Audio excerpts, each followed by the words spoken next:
Hello everyone, এইটো হৈছে student exchange প্ৰগ্ৰেমৰ ছেকেণ্ড পাৰ্টটো। তাৰপিছত এয়া আমি গেম খেলিলোঁ।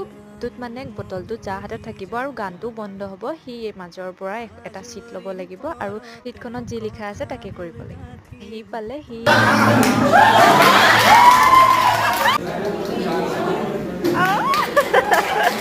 পাইছে শ্বাহৰুখ খানৰ এইটো ষ্টেপটো।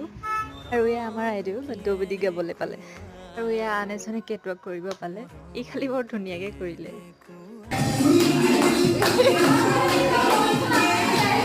তাৰপিছত আমি সকলোৱে ফ্ৰী হ'লোঁ, কথা পাতিলোঁ, চিনাকি হ'লোঁ। ভাল লাগিলে তোমালোকক লগ পাই, তোমালোকৰ লগত চিনাকি হৈ।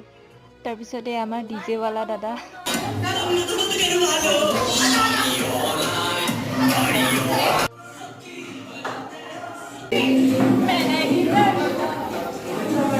ফূৰ্তি কৰি কলেজ কেম্পাছো দেখাই আকৌ লগ পোৱাৰ আশাৰে বাই বাই দিলোঁ। বাই মে